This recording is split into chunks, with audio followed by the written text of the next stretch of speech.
बिस्मिल्लाहिर्रहमानिर्रहीम। शुरू करता हूँ अल्लाह के पाक नाम से जो बहुत बड़ा मेहरबान नहायत रहने वाला है। दोस्तों, बहनों, भाइयों, बुजुर्गों, अस्सलाम वालेकुम।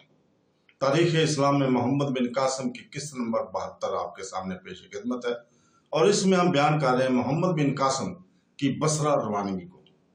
तो दोस्तों, बहनों, भाइयों, सुबह के वक्त महल के दरवाजे पर तिल धरने को जगह न थी। मोहम्मद बिन कासिम दरवाजे से बाहर निकला तो हजूम ने इधर उधर सिमट कर दरवाजे के सामने सीढ़ियां खाली कर दी। फौज के अहदेदार, शहर के मुअज्जिजीन और परोत आगे बढ़कर इससे मुसाफा करने लगे। भीम सिंह की बारी आई तो वो बेख्तियार मोहम्मद बिन कासिम के साथ लिपट गया। इसने कहा, आपने मेरा इस्लामी नाम तजवीज नहीं किया।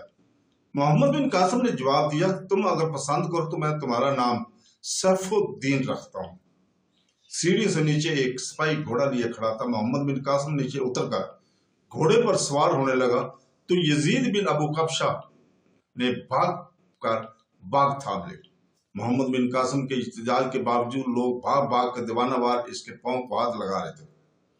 घोड़े पर सवार होकर मोहम्मद बिन कासिम ने चारों तरफ देखा। उसे कोई आंख आंसुओं से खाली नजर न आई। सफेद रेश बूढ़े ये महसूस कर रहे थे कि उनका अजीज तरीन बेटा उनसे रुखसत हो रहा है। बेवा औरतें और यतीम बच्चे ये महसूस कर रहे थे कि कुदरत इनका जबरदस्त सहारा छीन रही है। नौजवान लड़कियां ये कहकर रही थी कि उनकी इफ्फत और असमत का निगहबान जा रहा है। रोड के दर दीवार पर हसद बरस रही थी।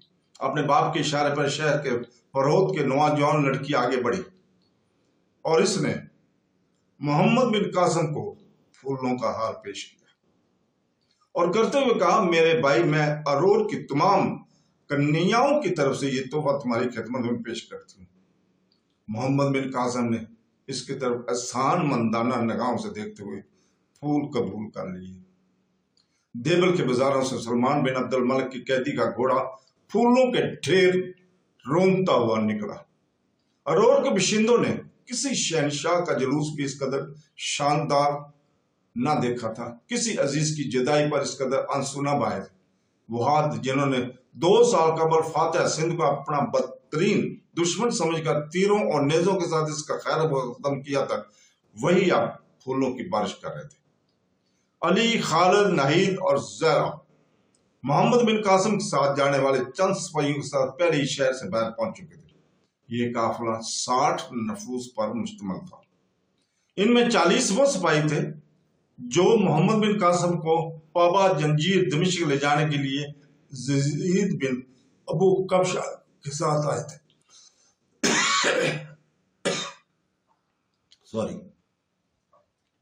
वासत का कातवाल मालिक बिन यूसुफ साला की सिफारिश से इनका सलार मुकर्रर होकर आया था। मालिक बिन यूसुफ को साला की हिदायत थी कि वो रास्ते में मोहम्मद बिन कासिम के साथ कोई रायत ना करे। मालिक खुद भी हज्जाज बिन यूसुफ के खानदान का पुराना दुश्मन था, लेकिन अरोर पहुंचकर वो यजीद बिन अबू कबशा की तरह मोहम्मद बिन कासिम की शख्सियत मुतासर हुए बगैर न रह सका। इसके बाद साथी भी अरोर से इसकी रवानगी का मंजर देखकर इस कदर मुतासर हुए कि वो खुले बंदो सलमान के गलत अहकाम पर नुक्ताचीनी करने लगे। यजीद ने इन्हें रुखसत करते वक्त ताकीद की थी कि इन्हें इज्जत के साथ बसरा ले जाओ। अमीरुल मोमिनीन को यह जवाब दे दूंगा। दोपहर के वक्त सैफुद्दीन भीम सिंह अरोर के परहोत के साथ एक टीले पर खड़ा हो दूर रास्ते की गर्द में एक काफले को रोपोश होते देख रहा था।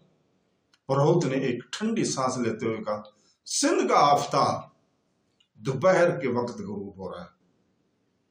तो दोस्तों, इसके साथ ही हम आज इजाजत चाहते हैं। कल तक के लिए, कल इंशाअल्लाह ताला हम अगली किस्त आपके सामने पेश करेंगे और अल्लाह ताला से दुआ करते हैं कि वो हमें कुरान पाक और सुनते नबी मोहम्मद सल्लल्लाहु अलैहि वसल्लम पे चलने की तौफीक अता फरमाए। आमीन सुम आमीन। अल्लाह हाफ़िज़।